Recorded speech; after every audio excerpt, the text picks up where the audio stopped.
الله أكبر لا إله إلا الله الله أكبر الله أكبر ولله الحمد الله أكبر الله أكبر الله أكبر لا إله إلا الله الله أكبر الله أكبر ولله الحمد.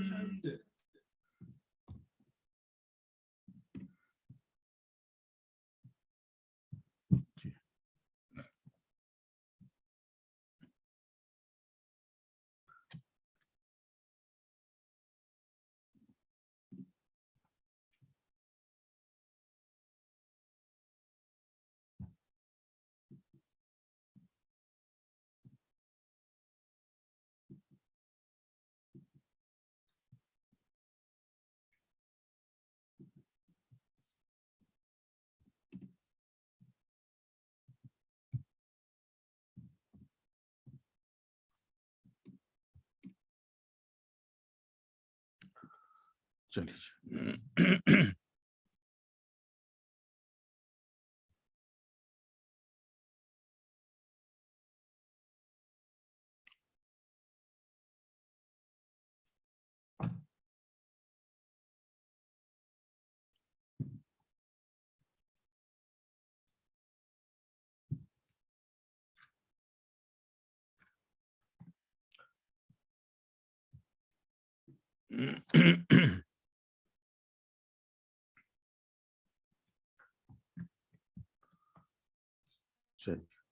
الحمد للہ رب العالمین والصلاة والسلام علی رسولہ محمد وعلی آلہ واصحابہ اجمعین اما بعد. تو انشاءاللہ آج ہم اپنی کتاب کا دوسرا باب جو ہے ایمان، اور اس کا صفحہ نمبر ہے 17، وہاں سے انشاءاللہ ہم پڑھیں گے. اور شروع ہوتا ہے، اس کا ہیڈنگ بھی ہے ایمان.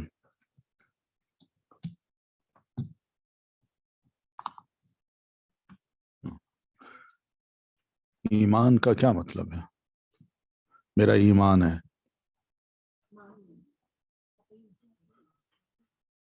یقین ہے، ٹھیک ہے. تو اسی کو یہ عقیدہ کی بنیاد ہے، اسی وجہ سے ایمان کہتے ہیں اس کو. یقین کا لفظ جو ہے قرآن مجید میں کسی اور معنی میں بولا گیا ہے.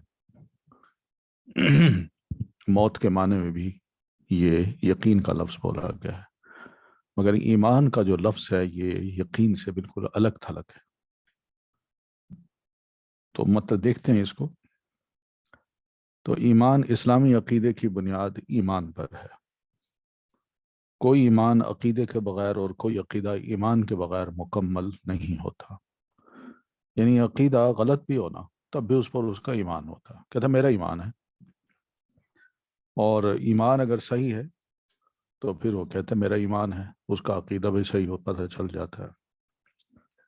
تو ایمان کی جو تعریف ہے یہ دیکھیے، یہ وہ تعریف ہے جو کہ قرآن مجید کے ایک بہت بڑے عالم گزرے ہیں اور قرآنی زبان جو ہے اس کے ماہر امام راغب اصفہانی رحمۃ اللہ علیہ، ان کی کتاب ہے مفردات القرآن، چھپی ہوئی ہے اور اردو میں بھی موجود ہے. یہ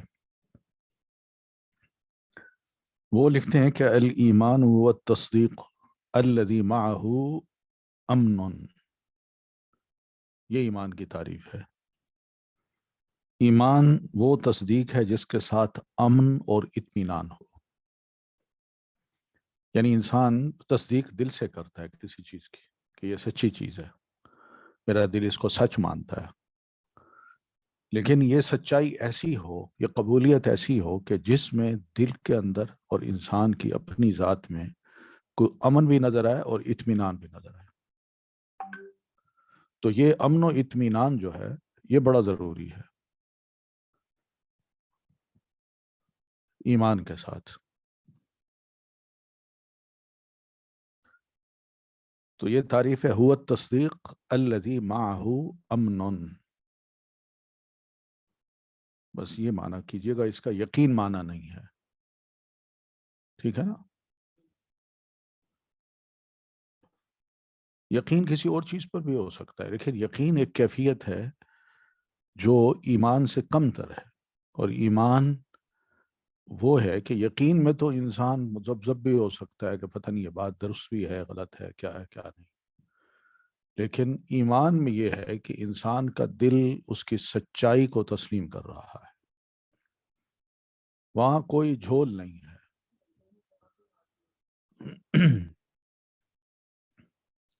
تو الذی معہ امن، تو جس کے ساتھ امن بھی ہو، اطمینان ہو، انسان پرسکون ہو۔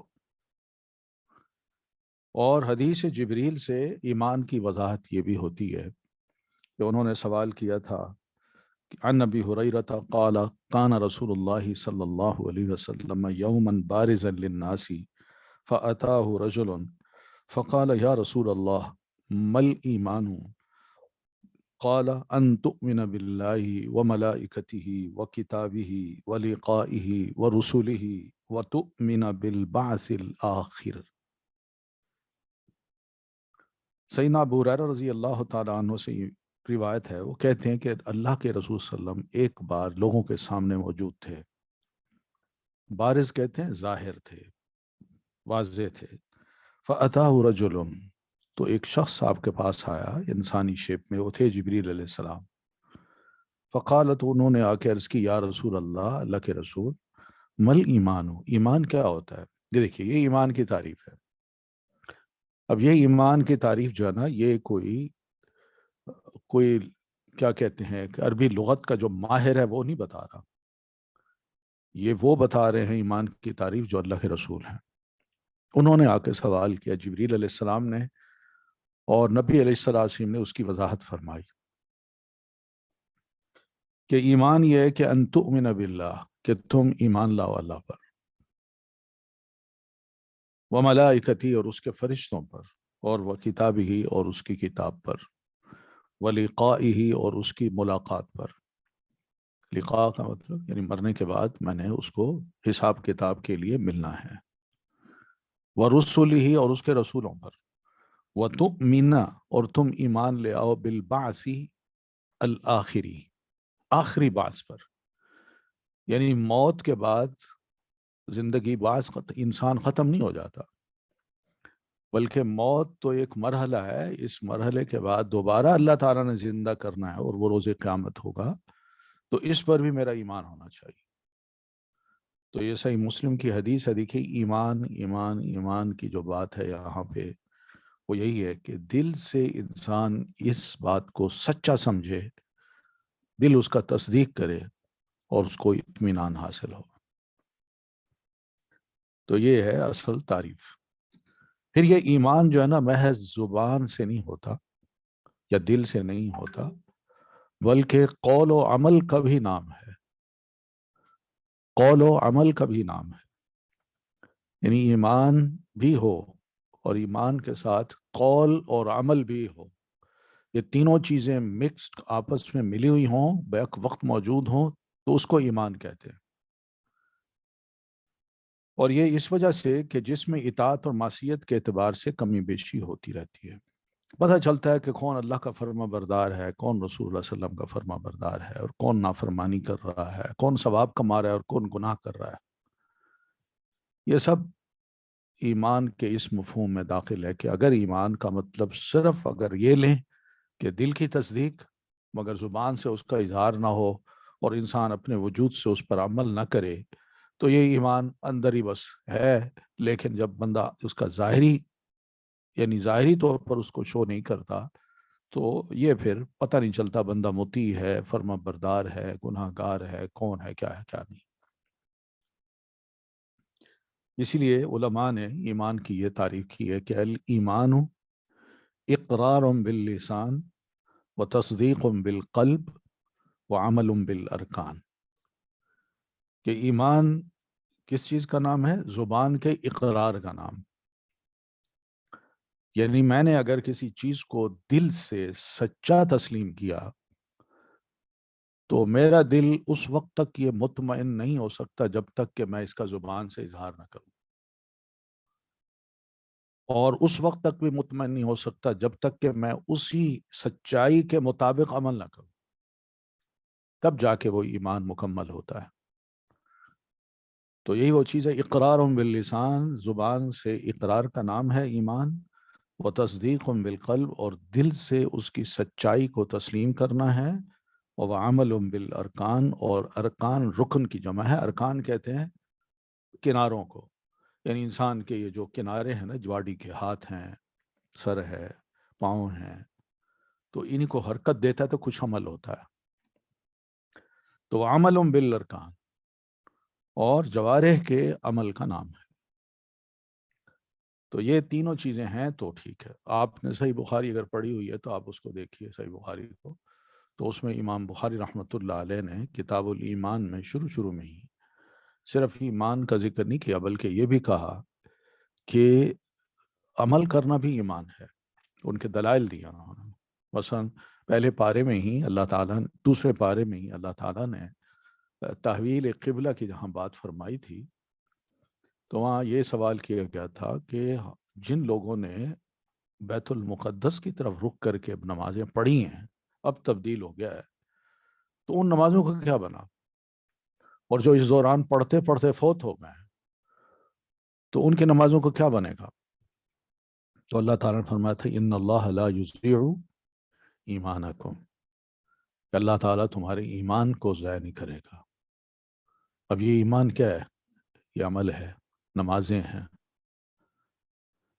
پھر اسی طرح قرآن مجید کی آیات پڑھتے جائیں، ان الذین آمنوا، یہ نہیں کہا جو ایمان لاتے ہیں وہ جنت میں داخل ہوں گے، بلکہ شرط لگائیے ان الذین آمنوا وعملوا الصالحات، جو نیک عمل کریں گے۔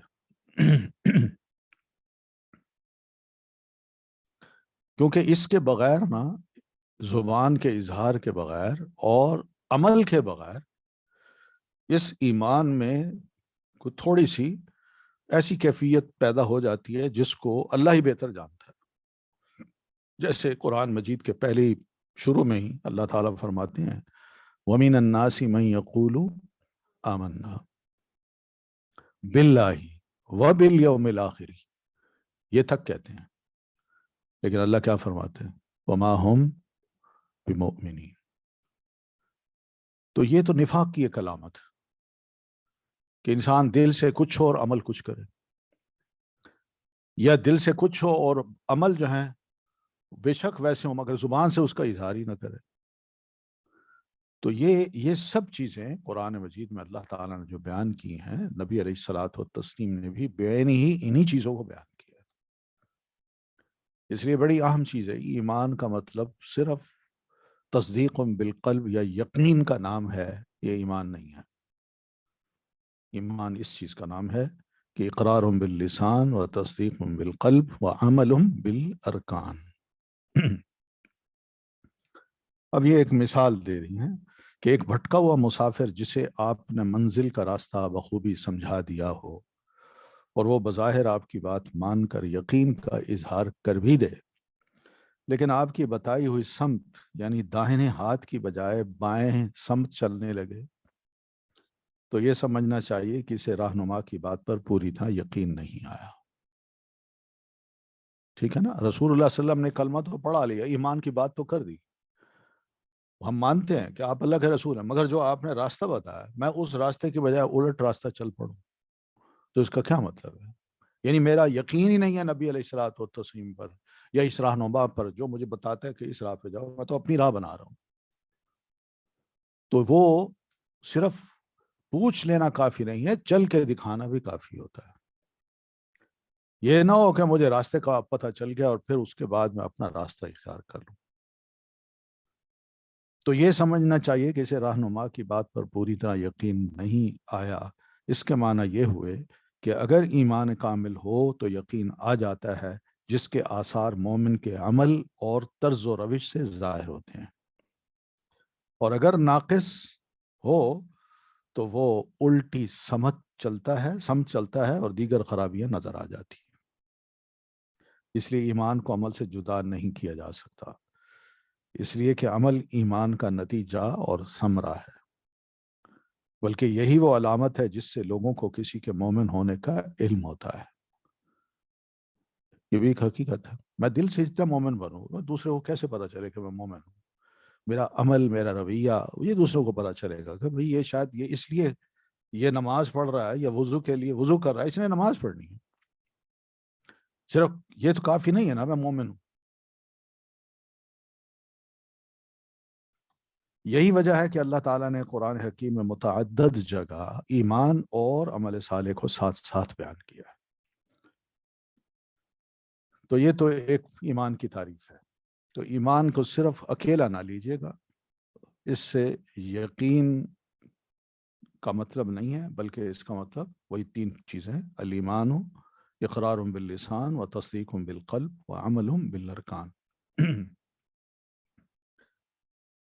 پھر ہے ایک اور مسئلہ، وہ یہ ہے کہ کیا ایمان بڑھتا یا کم ہوتا ہے؟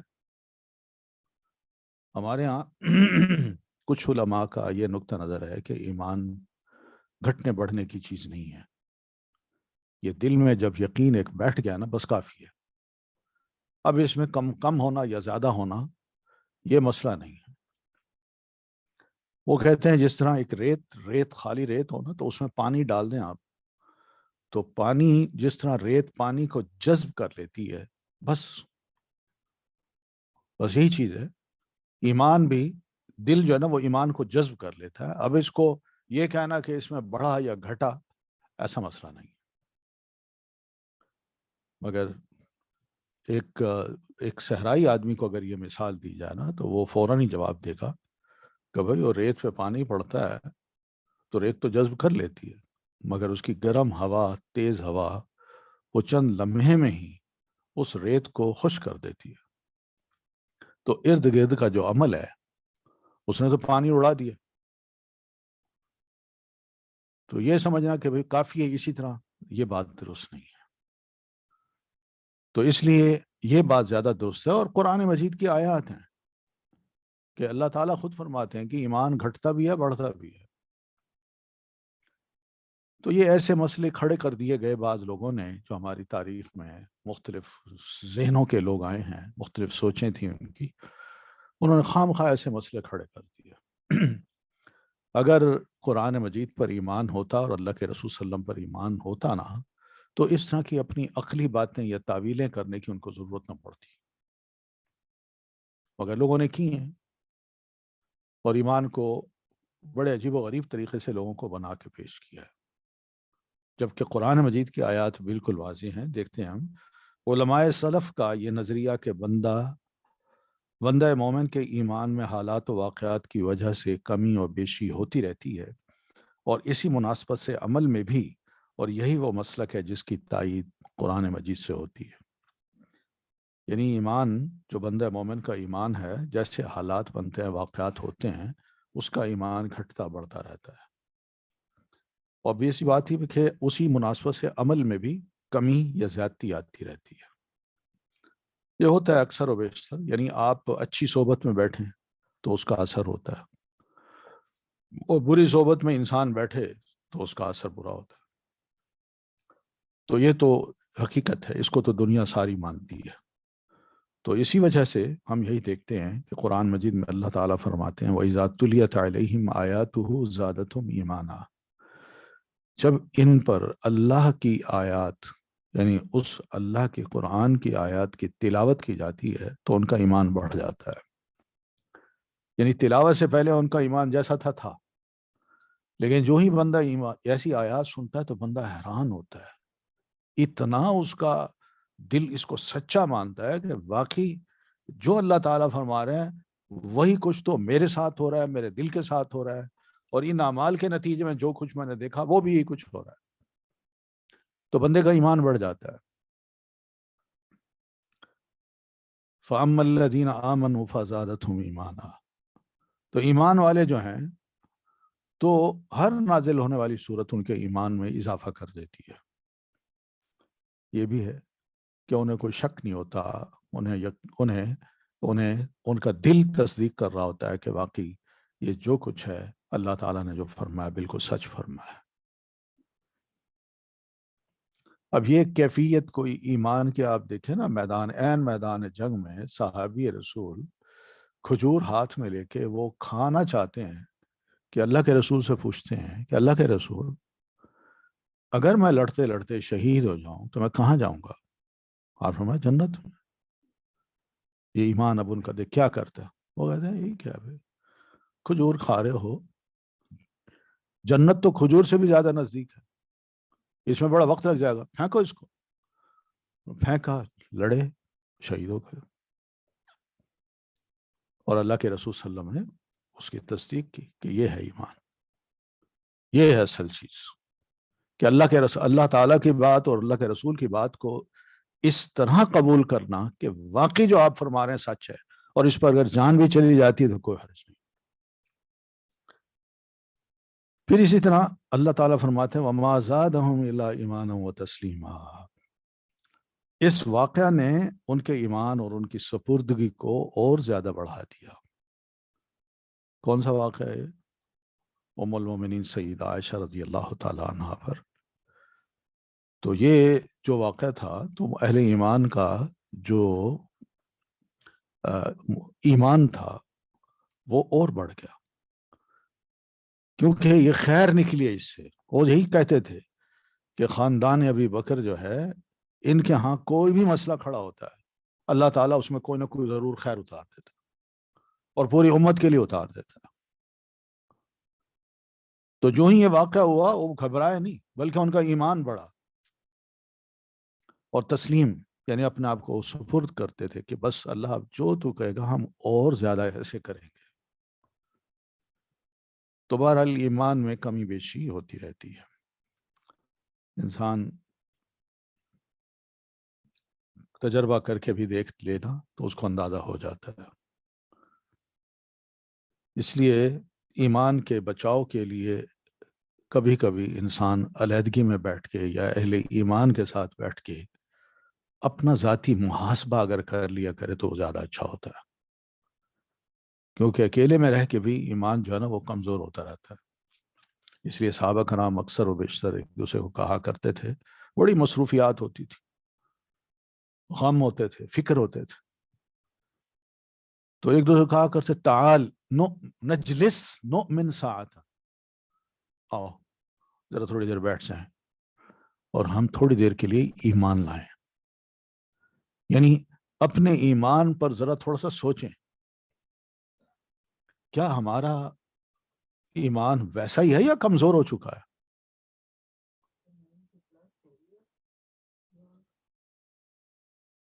ہمارا ایمان کمزور ہو چکا ہے یا پھر زیادہ ترقی حاصل کر گیا ہے؟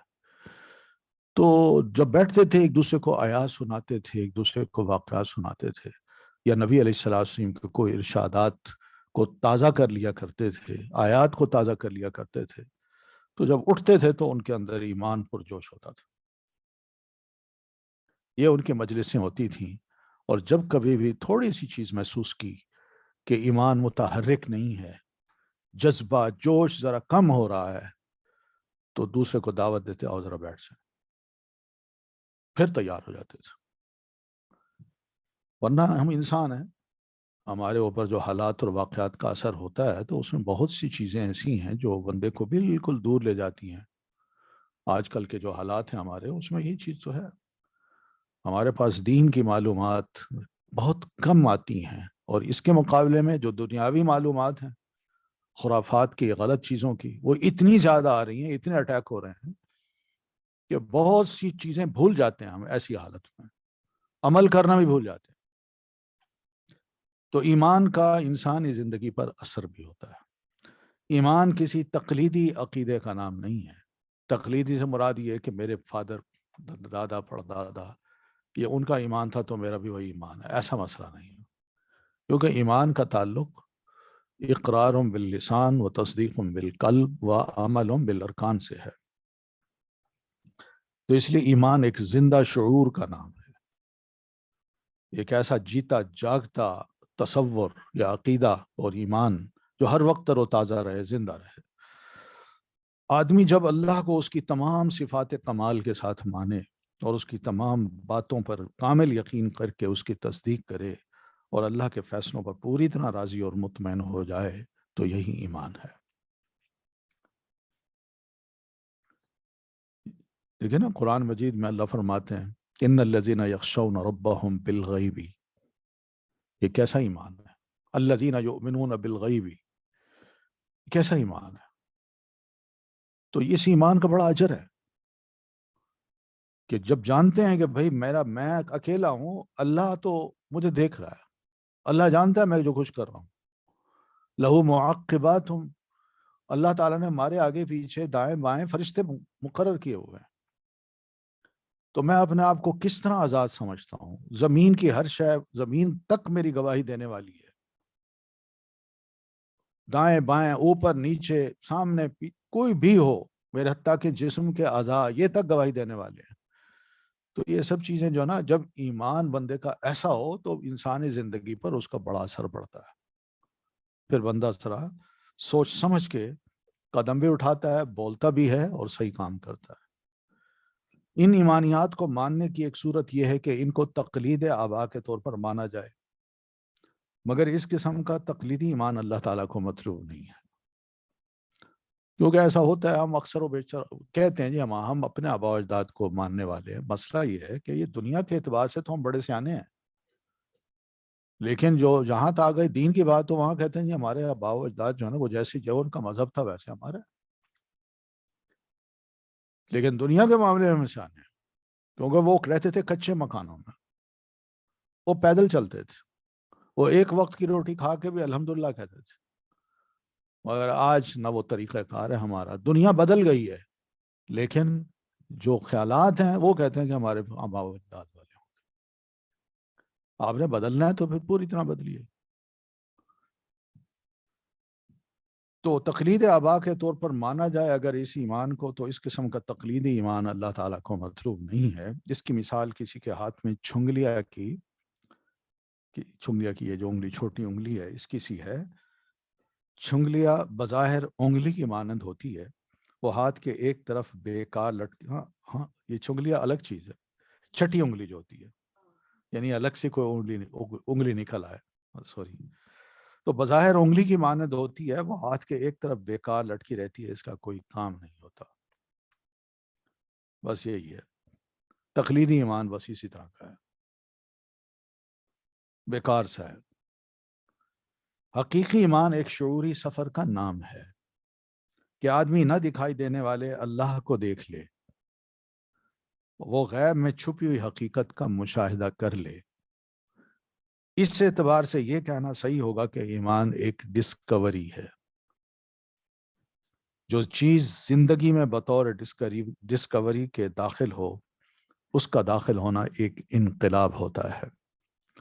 وہ پرسکون زمین میں زلزلہ کی طرح یا ٹھہرے ہوئے پانی میں طوفان کی طرح ہوتا ہے. لیکن نا نماز سب پڑھ رہے ہوتے ہیں، صف بندی ہو نا، سب نماز پڑھ رہے ہیں، سب دیکھنے والا کہے گا سب برابر ہے، مگر اللہ جانتا ہے کہ کون نماز اچھی پڑھ رہا ہے. اس نماز کی ویلیو ہے. جو نمازیوں میں کوئی اچھی نماز پڑھ رہا ہے جس کا ایمان تازہ ہے، جو نماز کے اندر کیا کہتے ہیں نا ان ہے، وہ اللہ جانتا ہے. اس لیے تو درجات ہیں نا مومنوں کے، اہل ایمان کے اللہ کے نزدیک درجات ہیں، سب ایک ہی لیول کے نہیں ہیں. اگر سب کا ایمان برابر ہوتا تو جنت کے درجے بھی مختلف نہ ہوتے اور انسانوں کے بھی درجے مختلف نہ ہوتے. فَأُولَٰئِكَ مَعَ الَّذِينَ أَنْعَمَ اللَّهُ عَلَيْهِمْ مِنَ النَّبِيِّينَ وَالصِّدِّيقِينَ وَالشُّهَدَاءِ وَالصَّالِحِينَ. یہ درجے ہیں، سب کا ایمان برابر نہیں ہے.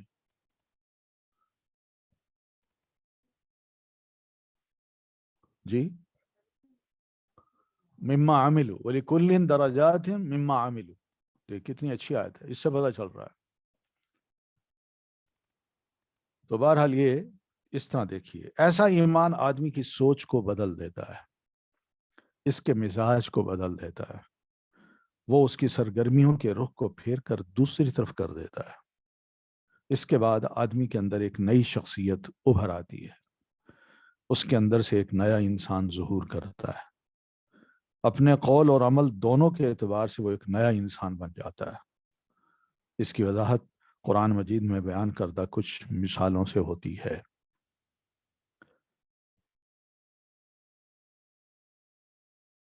یعنی آپ دیکھیں نا، ایک بندہ ہے، مشرک ہے، کافر ہے، دشمن ہے، مگر جب ایمان کی حقیقت کو پا لیتا ہے تو اس کے بعد کیسا بن جاتا ہے، کیسا ایک نیا انسان نکل آتا ہے۔ سیدنا خالد بن ولید نے جب اسلام قبول کیا تو نبی علیہ السلام کے پاس آئے، کلمہ پڑھا، اور جو تلوار پاس تھی اس کو دونوں ہاتھوں میں یوں رکھ کے نبی علیہ السلام کی خدمتیں پیش کی، کہنے لگے اللہ کے رسول، یہ تلوار اسلام کے خلاف چلتی تھی، آج یہ نہیں چلے گی، آج کے بعد یہ نہیں چلے گی، اسے لے لیجیے۔ کافی تھا اتنا، لیکن نہیں، نبی علیہ السلام نے تلوار واپس لوٹائی اور آپ نے فرمایا اگر یہ کل اسلام کے خلاف چلتی تھی تو آج سے یہ اسلام کے حق میں چلنی چاہیے، اور پھر چلیے، آخر وقت تک چلیے۔ اور اللہ کے رسول نے فرمایا آپ کو کہ سیف اللہ المسلول، یہ اللہ تعالیٰ کی ایک ننگی برہنہ تلوار ہے جو جس کو لگتی ہے اس کو کاٹ کر رکھ دیتی ہے۔ تو اندر سے دیکھیے نا، شعوری طور پر ایمان کو قبول کیا ہے تب جا کے یہ کیفیت ہوتی ہے بندے کی۔ ابو سفیان مکہ فتح مکہ کے موقع پر مسلمان ہوئے،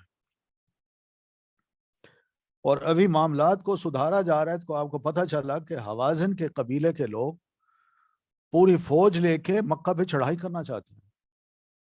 تو نبی علیہ الصلوۃ والتسلیم نے صحابہ کرام کو تیار کیا، اور یہ نئے مسلمان تھے، ان کو بھی ساتھ لے چلے، اور ابو سفیان بھی ساتھ ہیں۔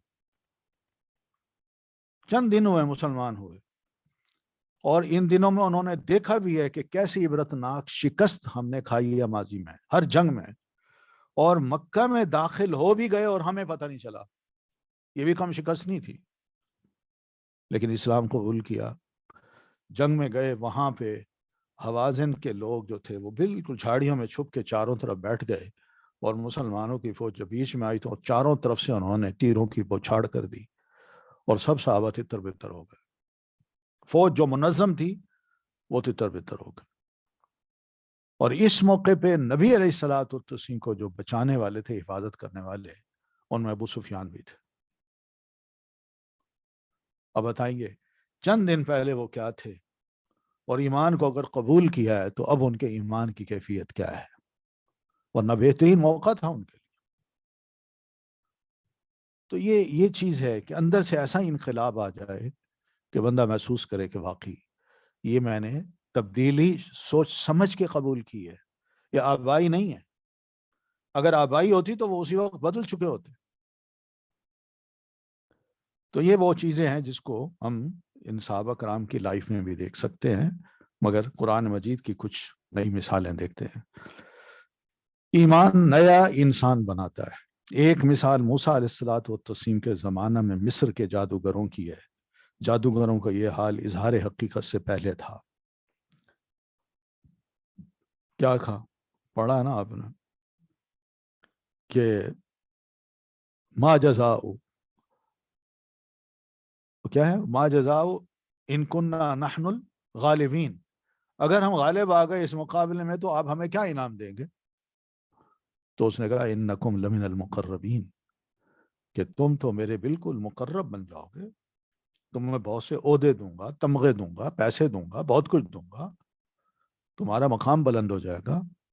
اب یہ چیز تھی، یہ ان کا اظہار تھا۔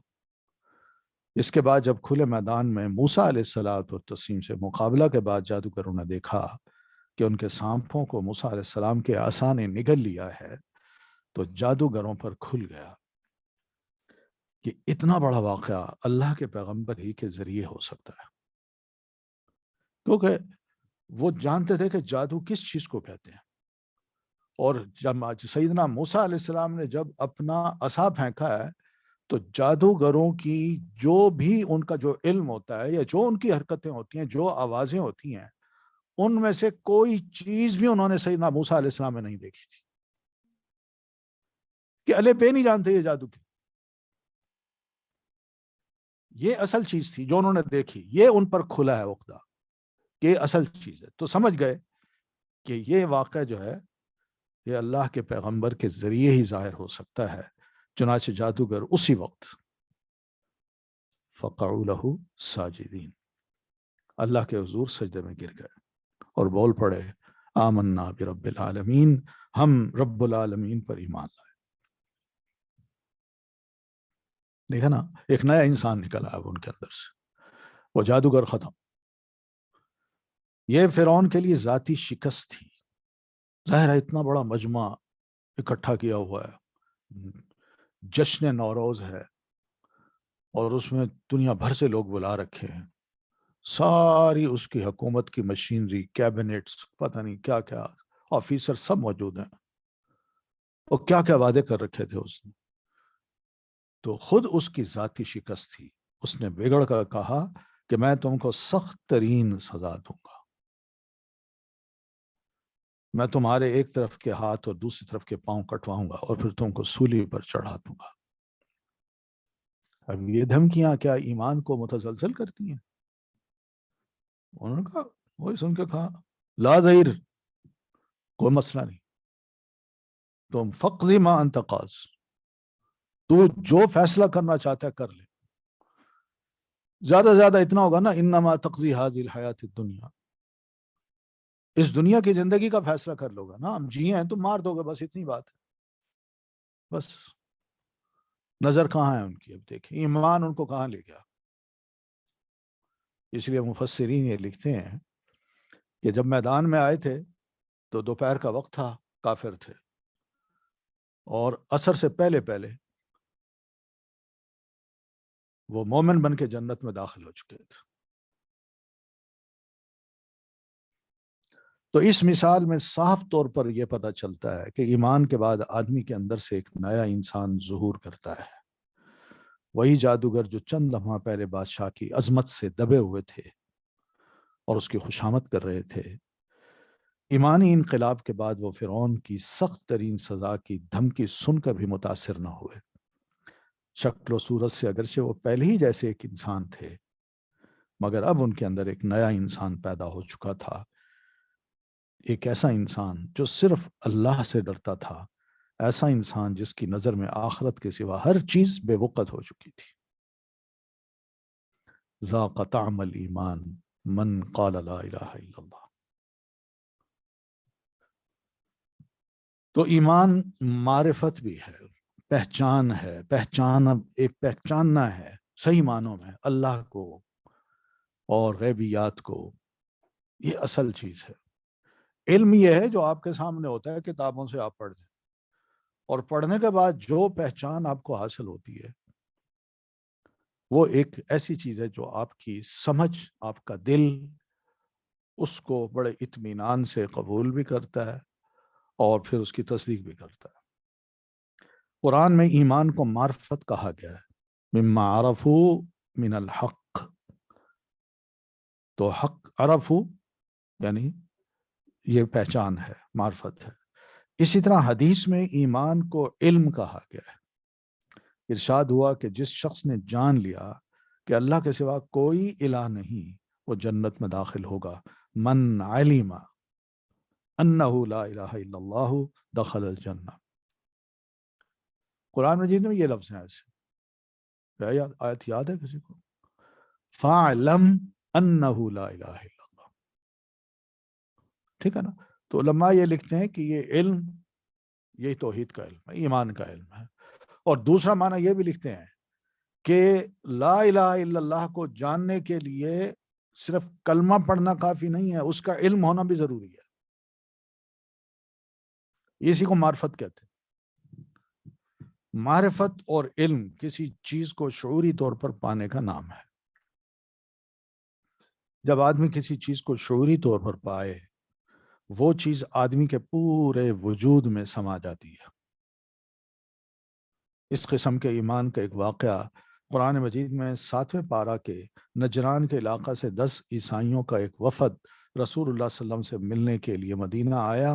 آپ نے ان کو قرآن کے کچھ حصے سنائے، جس کو سن کر ان پر منکشف ہوا کہ قرآن اللہ کی کتاب ہے اور محمد صلی اللہ علیہ وسلم اللہ کے رسول ہیں۔ اس انکشاف حقیقت کے بعد ان کا جو حال ہوا وہ قرآن مجید میں ان لفظوں میں بیان ہوا ہے۔ وَإِذَا سَمِعُوا مَا أُنزِلَ إِلَى الرَّسُولِ تَرَى أَعْيُنَهُمْ تَفِيضُ مِنَ الدَّمْعِ مِمَّا عَرَفُوا مِنَ الْحَقِّ يَقُولُونَ رَبَّنَا آمَنَّا فَاكْتُبْنَا مَعَ الشَّاهِدِينَ۔ وہیں پر کہہ دیا انہوں نے۔ تو دیکھیے ان کے دل کی کیفیت کو اللہ تعالیٰ نے کس طرح بیان کیا ہے۔ قرآن کو سننے کے بعد ان کے دل پسیجے، دل نے اس کو قبول کیا، اور اس کا جو اثر ہے وہ آنکھوں پر ہوا، رونے لگ گئے اور منہ سے بول پڑے کہ آمنا ربنا آمنا فاکتبنا مع الشاہدین۔ ہے نا، اقرارم باللسان بھی ہے، تصدیقم بالقلب بھی ہے، اور عملم بالارکان بھی ہے۔ تو ان لوگوں کو جب ایمان کا شعور ملا تو بے اختیار رو پڑے۔ آنکھ کے راستہ سے آنسوؤں کا سیلاب اس بات کی تصدیق ہے کہ آدمی نے قربت خداوندی کا تجربہ کیا ہے، اور یہ ایمان کہتے ہیں۔ ٹھیک ہے نا۔ ایک اور لفظ بھی ہوتا ہے، کہتے ہیں یہ معرفت کی باتیں۔ سنا نا یہ لفظ؟ یہ کیا ہوتا ہے؟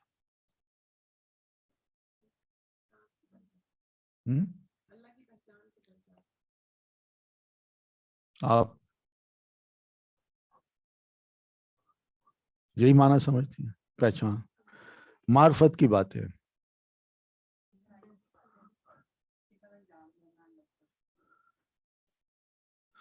نہیں، یہ جو اصطلاح ہے میں اس لیے کہہ رہا ہوں کہ ہمارے ہاں عام اصطلاح جو ہے نا، یہ قوالیاں جب سنی جاتی ہیں نا تو اس کے لیے اصطلاح استعمال ہوتی ہے۔ یہ جی معرفت کی بات ہے، اللہ ہی جانے کون بشر ہے، یہ معرفت کی بات ہے۔ سنا ہے نا؟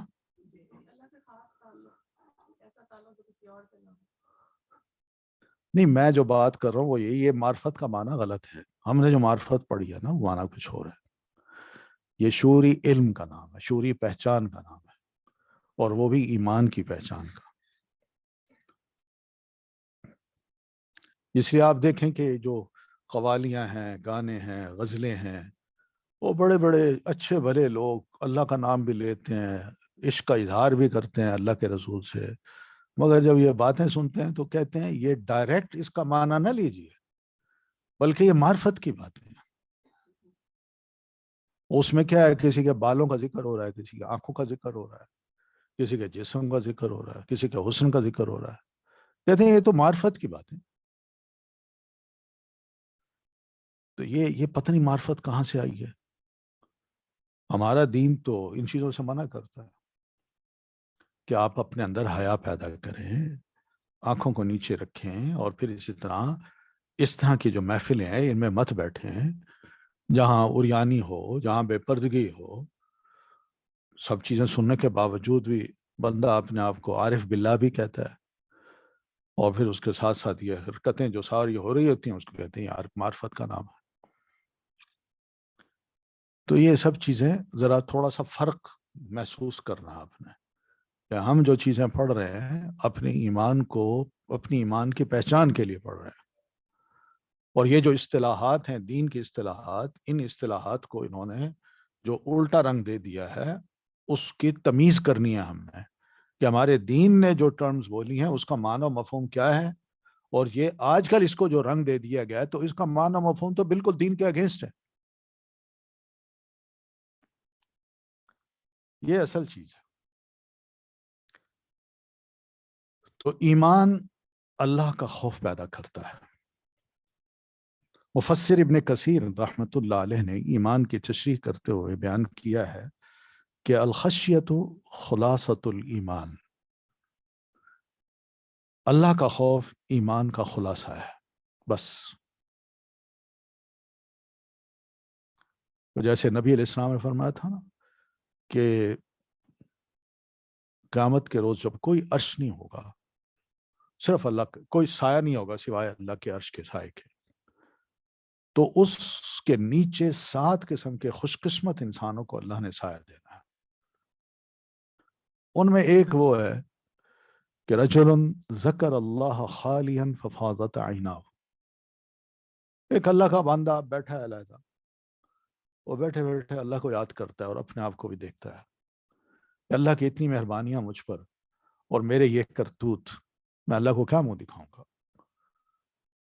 بندہ اپنا موازنہ کرتا ہے اللہ کی مہربانیوں پر اور اپنے اعمال پر، تو ایسی صورت میں اس کو اللہ کا خوف ہی رلا دیتا ہے، صرف اس خوف سے آنسو ایک بہ نکلتا ہے نا، تو اللہ تعالیٰ کو یہ ادا اتنی پسند ہے کہ اس کو کل قیامت کو میں نے عرش کے سائے تلے جگہ دے دی۔ تو یہ وہ خلاصہ ہے، ایمان کا خلاصہ یہی ہے۔ یہ تفسیر بہت بامعنی ہے، آدمی جس چیز پر ایمان لاتا ہے اسی کے مطابق اس کے اندر کی کیفیت پیدا ہوتی ہے۔ مثلاً آپ چیونٹی کی موجودگی کا اقرار کریں تو اس وقت آپ کے اندر جو کیفیت پیدا ہوگی وہ اس سے مختلف ہوگی جبکہ آپ ایک شیر کی موجودگی کا اقرار کر رہے ہیں۔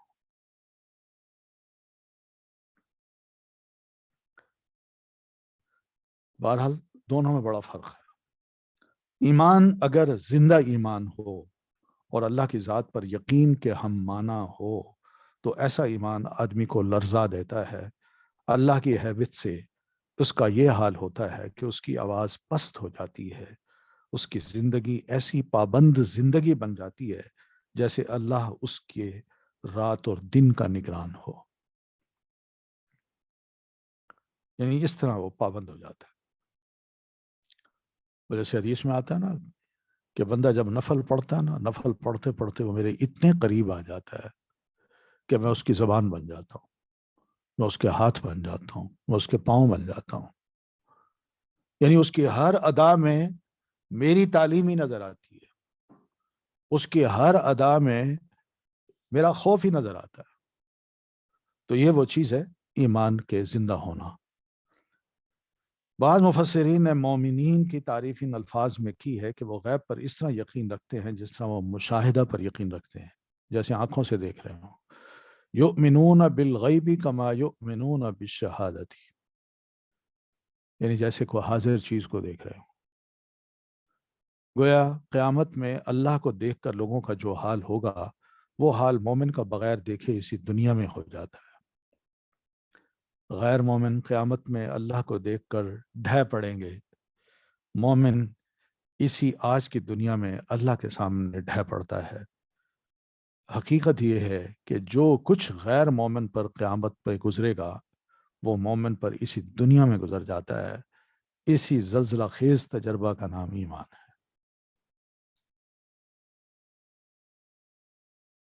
قابل غور باتیں یہ ساری۔ تو یہ تو ہے ایمان کا فائدہ کہ انسان کے اندر ایمان خدا خوفی پیدا کر دیتا ہے۔ پھر ایمان کی کچھ شاخیں ہیں، برانچز ہیں اس کی بنیاد تو لا الہ الا اللہ ہے، تو وہ بنیاد سمجھیے، اور اس پر تنا جب کھڑا ہوتا ہے تو اس کی برانچز جب نکلتی ہیں تو ان برانچز کا تعلق بھی تنے کے ساتھ ہے، جڑ کے ساتھ ہے، کیونکہ وہ برانچ اگر جڑ کے ساتھ ملی نہ ہو تو وہ برانچ سوکھ کے گر جائے گی، اس پہ ہریالی نہیں آ سکتی۔ تو اس لیے ایمان کی 60 سے زیادہ شاخیں ہیں جن سے مراد اعمالی ہیں۔ آپ صلی اللہ علیہ وسلم کا ارشاد ہے الایمان بضع و ستون شعبہ والحیاء من الایمان، ایمان کی 60 سے زائد شاخیں ہیں اور حیا بھی ایمان میں سے ہے۔ اب یہ جو شاخیں ہیں اگر ان کو مزید تفصیل سے پڑھنا ہو تو ایک کتاب ہے امام بہقی رحمۃ اللہ نے لکھی ہے، شعب الایمان اس کا نام ہے، پڑھا ہوگا آپ نے یہ نام۔ شعب یہ شعبہ کی جمع ہے، تو اس میں انہوں نے ان کی ساری تفاصیل لکھی ہیں، 60-70 کے درمیان یہ سارے یعنی برانچز ہیں، جس کو ایک ایک برانچ کو انہوں نے بڑی تفصیل کے ساتھ بیان کیا۔ اور وہ بھی قرآن مجید کی آیات لے کے اور نبی علیہ السلام کے ارشادات کو لے کر۔ ایمان کے بارے میں اہم بات ہے، جو شخص شہادتین کے ذریعے اپنے ایمان کا اعلان و اقرار نہ کرے، اس پر دنیا اور آخرت ہر دو جگہ نہ تو ایمان ثابت ہوتا ہے اور نہ اس کا حکم۔ یہ پہلی بات ہے، ٹھیک ہے نا؟ ایمان کا اعلان بھی کرنا ہے، اقرار بھی کرنا ہے، کھل کے کہنا ہے کہ میں مومن ہوں، ٹھیک ہے؟ کیا آتا ہے قرآن میں؟ انی وجہت وجہی للذی فطر السماوات والارض وما انا من المشرکین ان صلاتی ونسکی۔ تو نبی علیہ الصلوۃ والتسلیم یا صحابہ ہوں وہ اس طرح کہا کرتے تھے، اشہد ان لا الہ الا اللہ۔ اسلام اور ایمان دو شرعی اصطلاحیں ہیں، یہ ایک نہیں ہے، الگ الگ۔ اسلام الگ چیز ہے اور ایمان الگ چیز ہے، جن کے مابین عام و خاص کا تعلق ہے۔ یہ عام و خاص ایک منطق کی ٹرم ہے، نسبت، جو ایک نسبت ہوتی ہے نا، یہ چیز عام ہے یہ خاص ہے، تو عام ان جنرل کامن ہوتی ہے، اور خاص اسی میں سے کوئی سلیکٹڈ چیز ہو اس کو خاص کہہ دیتے ہیں۔ جیسے ہم انسان ہیں، انسان میں فلاں نام جو ہے نا وہ خاص ہے، ٹھیک ہے نا؟ تو وہ یہ چیز ہے، سب انسان ہیں لیکن فلاں نام جب بولیں گے تو اس کو خاص کر دیں گے انسانوں میں سے۔ تو اسی طرح یہ عام اور خاص کی بات ہے کہ کیا مطلب اس کا؟ یعنی ہر مومن مسلم ہے مگر ہر مسلمان مومن نہیں۔ سمجھ آ رہی ہے؟ ہر مومن، جو مومن ہوگا وہ مسلمان بھی ہوگا، لیکن جو کہتا ہے میں مسلمان ہوں ضروری نہیں کہ وہ مومن ہو۔ اسلام کی نسبت سے تمام اہل قبلہ یعنی مسلمانوں کے تمام گروہوں کو مسلمین کہا جاتا ہے۔ وہ سورت کون سی؟ الحجرات ہے نا، قالت الاعراب آمنا قل لم تؤمنوا ولكن قولوا اسلمنا ولما يدخل الايمان في قلوبكم۔ ابھی تک تو ایمان تمہارے دلوں میں داخل ہی نہیں ہوا اور تم زبان سے کہتے ہو کہ آمنا، بلکہ یوں کہو اسلمنا، ہم نے سبمٹ کیا، ہم اسلام لائے، بس سبمٹ کیا اپنے آپ کو۔ گناہ کبیرہ کا مرتکب دائرہ ایمان سے خارج نہیں ہوتا، بلکہ دنیا میں اس کی حیثیت ایک ناقص الایمان مومن کی ہوتی ہے۔ کم ہو گیا نا، گناہ کبیرہ کیا، مومن کا ایمان بہت کم ہو گیا، اور آخرت میں اس کے ساتھ معاملہ اللہ تعالیٰ اپنی مشیت کے مطابق کریں گے جس طرح چاہیں۔ ہم اس کے بارے میں دنیا میں یہ فیصلہ نہیں کر سکتے کہ اوہ اس نے کبیرہ گناہ کیا یہ تو جہنم میں جائے گا۔ کون ہے ہم؟ ہو سکتا ہے وہ مرنے سے پہلے پہلے توبہ کر لے اور اللہ اس کو معاف کر دے۔ باقی ہے کہ کل قیامت کو بھی اللہ ہی بہتر جانتا ہے کہ اس نے یہ کبیرہ گناہ کیوں کیا، کیسے کیا، اس کے پاس اپنا ایک میزان ہے۔ بس بہت سی ایسی ماضی کی شخصیات ہیں جن کے واقعات ہم پڑھتے ہیں، ہم تو کہتے ہیں بڑا ظالم آدمی تھا۔ حجاج بن یوسف نام سنا ہے آپ نے؟ کتنا ظلم کو اس کو تصویر بنا کے پیش کیا جاتا ہے، بڑا ظالم انسان تھا۔ وہ بیمار ہوا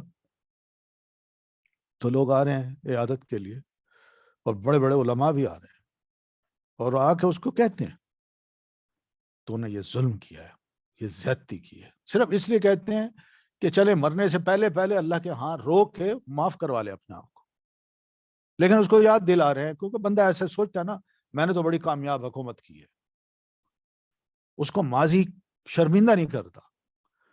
تو اس طرح یہ علماء آئے اور ایک ایک نے آ کے نا ایسی ایسی باتیں کی۔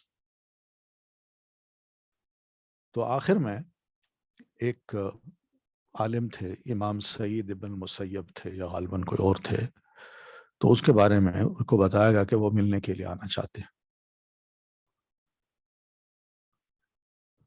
کہتے ہیں آنے دیں۔ ان کو آتا دیکھا نا تو اپنا منہ دوسری طرف کر لیا، اور صرف اس لیے کیا کہ یہ بھی پچھلوں سے کم نہیں ہے، یہ بھی اس وقت جو بات کریں گے نا مجھے وہ پچھلوں سے بھی کم نہیں کریں گے بلکہ اور زیادہ کریں گے، سخت بات کریں گے، لیکن منہ پھیر کے رویا۔ یہ اس کا آخری جو لمحہ ہے نا اس کو پڑھنے کا ہے، پڑھنے کا، اس سے پتہ چلتا ہے کہ بندے کیسے ہوتے ہیں۔ تو آخری لمحے اس نے منہ پرے کر کے رویا، اور روتے ہوئے یہ لفظ اس نے کہے، اور اس عالم نے سنی یہ بات۔ کیا لفظ کہے؟ اللہ مجھے یہ سب کہہ رہے ہیں کہ تو مجھے معاف نہیں کرے گا، اللہ کیا میں شرمندگی کا اظہار کر کے میں تجھ سے اگر توبہ کروں تو کیا تو مجھے معاف نہیں کرے گا؟ اور یہ کہا فوت ہو گیا۔ اب اس عالم نے جا کے جب بعد میں دوسروں کو بتایا تو کہنے لگے اب چپ رہو، اس کے بارے میں کچھ نہ کہو، ہم کچھ نہیں کہہ سکتے، اب اس کا معاملہ اللہ پہ چھوڑ دو۔ تو مومن کا بہرحال ایمان جیسا بھی ہے، ہم اس کے بارے میں یہ فیصلہ نہیں کر سکتے کہ اس کا ایمان بڑا کمزور تھا، یہ بے ایمان تھا، یا کبیرہ گناہ کا مرتکب ہوا ہے تو اللہ اس کو کبھی معاف نہیں کرے گا۔ مومن جیسا بھی ہے اس کا معاملہ ہم اللہ پہ چھوڑیں، وہ اپنے ایمان کی خیر منائے کہ ہمارا ایمان صحیح ہے کہ نہیں ہے، بس۔ چلیں کافی ہے اتنا، پھر انشاءاللہ باقی پھر صفحہ نمبر 24 کی 2 لائنیں پڑھی ہیں ہم نے، باقی انشاءاللہ پھر اگلے ہفتے پڑھیں گے۔ سبحانک اللہم و بحمدک، اشہد ان لا الہ الا انت، استغفرک و اتوب الیک۔ السلام علیکم ورحمۃ اللہ وبرکاتہ۔